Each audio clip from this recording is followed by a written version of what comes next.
I don't think we are seeing more concussion than ever before.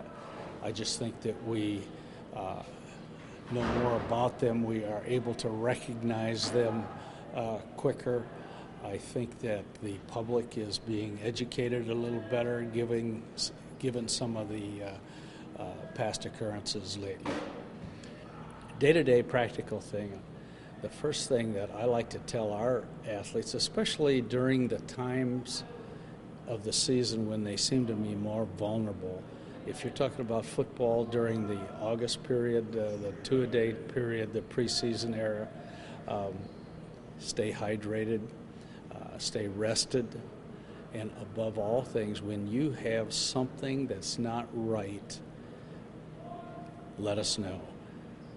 The bigger problem is, how does the athlete know that they've had a concussion? How does the parent know that they've had a concussion? And frankly, a lot of physicians get very little education in what a concussion is, how to treat the concussion. So they're struggling as well. We have to do a better job of educating the public, educating the parent, educating the athlete to recognize it, report it. The unique thing about a concussion is that it doesn't hurt. And people think that, I can play with this. I can continue to be macho.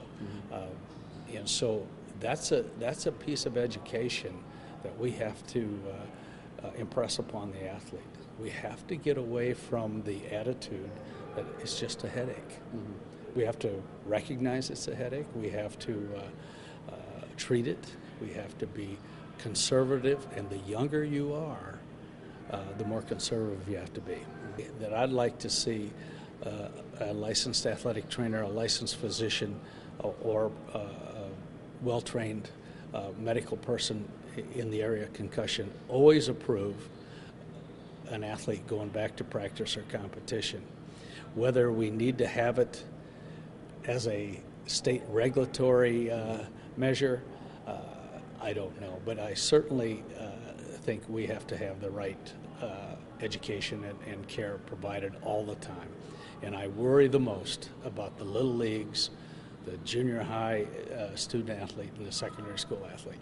And I think there's a lot of things down the road that we're going to be able to do with diet, with proper exercise, with proper rest, with proper counseling, and maybe even medication that will help us combat the injury when it occurs.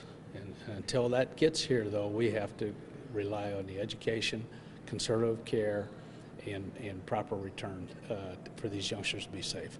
I think that there's so much emphasis put on it, and we see it in the news from the college level, the professional level, and trickle down to the high school. I think people becoming more aware of what a concussion is, and then I also think that with the media, that bringing it to light, people understand it better also. Some of the preventative measures, parents, proper equipment's big. We tell the kids, with the type of helmets that we have, that they have to have air in it to help lessen the severity or lessen the concussion. So if they don't keep their equipment maintained and updated, then that can definitely add to the problems that we have. Also, proper technique. See what you hit. If you can do that, then it's going to really lessen it. A lot of times when we see somebody get a concussion, it's because they're lowering their head and not doing proper form and technique, and getting hit like that. So proper technique, education, proper technique and education are two main things that we could do to help alleviate some of the problems.